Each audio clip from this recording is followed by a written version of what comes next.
Hey, welcome back to Fox Weather as we continue to track major Hurricane Melissa, a devastating traverse across the island nation of Jamaica. Let's bring in Fox Weather hurricane specialist Bryan Norcross. Bryan, we wanted to get to you closer to the top of the hour. I'm sure you just saw the scene there with Robert.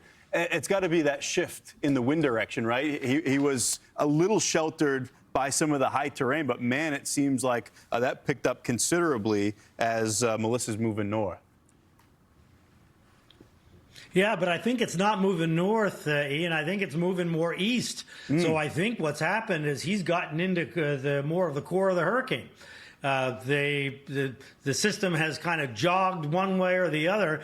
It jogged right next to Montego Bay. It looks like they got the western eye wall. Now it looked like it's jogging back to the east. At least, tell you what, we're going to look on the satellite here and see if you're seeing the same thing I am. So here we see 145-mile-an-hour winds. This is the 5 o'clock advisory from the Hurricane Center, 921 millibars. So this north-northeast movement has been the general long-term movement for a while, although it looks like it is bending to the east, which was forecast. More of a bend, kind of arcing of this thing as the upper-level winds in the jet stream pick it up. So there's where it is right now. I also just, when we're on this image, just want to mention that this is not over for Haiti yet. We haven't talked about them, but that poor country, they're on the fringe of this. And they have been, and they've gotten feet of rain. And that we're going to hear about that one of these days, that something terrible has happened there, I'm sure.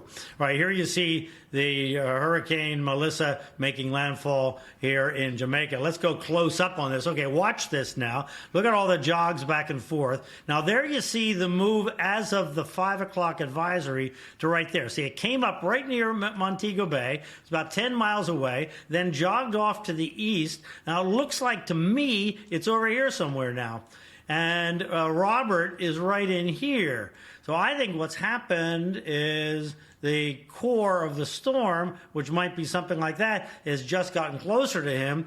And it is on the north side of the mountains now. So as you say, that the winds coming around this way are uninhibited by the mountains, or much less inhibited to get to that location. So I think it's probably a combination of things, but we're definitely seeing, to my eye, a shift to the east, a wobble, whether it's just a wobble or now a more of a move. So that north-northeast movement is kind of, you have to kind of average all this out, and it's doing something like that. Let's go back to landfall. It was 1 o'clock this afternoon, and watch here. Let me take this back to 1 p.m. and 102, there you go. And you can see that follow the eye here. So here's the circle of the eye. Now it comes up in here somewhere, and New Hope is in the center. If I could draw better, you would see that New Hope is in the center of that amazingly circular eye that was just getting beat up by the fact that the circulation here is running in the mountains. There are mountains right behind New Hope. I mean, New Hope is on a sliver of land right there, kind of a coastal plain, and then it goes right to the mountains. So all this air that's coming up this way is banging into the mountains, and that's affecting the cloud cover. It's kind of kicking the air up into the air, creates more clouds. So that's why you see the eye filled in here on this northern side and getting kind of distorted. But the circular part of the eye, the old eye, the center of it came just about over that town of New Hope, which is also associated with a town called White House right here next to it. Black River really got nailed with the onshore flow of the storm surge. Black River and Treasure Beach were just fearful that that's really in bad shape there. Look to the north, and you can kind of make out the way that the clouds are kind of pushing this way as the system is pushing that way. Montego Bay, when the system was right in here, was on this west side. So we'll have to see what we hear from Montego Bay and how much they got storm surge flooding, how they did with the wind, because they were in that western eye wall, which is not the strongest eye wall, but that is a significant issue. So there's where the Hurricane Center has it as of 5 o'clock Eastern time. just offshore and not far from Montego Bay. There are the hurricane force winds coming around right into Montego Bay where all those people are sheltered.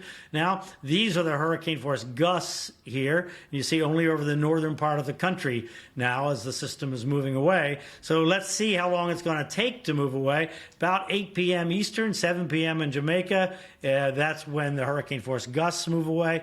Then by 2 a.m. in Jamaica, the wind should let up. But two things have yet that would have to happen after that. One is the sun has to come up because they won't have much electricity in the country. Second is the water still has to come down from the mountains. So the flood potential will last for a while, at least into tomorrow. It'll be dangerous where it's prone to flooding. All right, Ian? Yeah, always the longer fuse nature of that. But yeah, no question, that thing made a big jog off to the right. You could see that on satellite, and as you showed us, still so much of this still to go. Another landfall coming up later tonight, overnight in Cuba. That's Fox Weather Hurricane Specialist Bryan Norcross. Bryan, we'll be checking back soon. Thank you.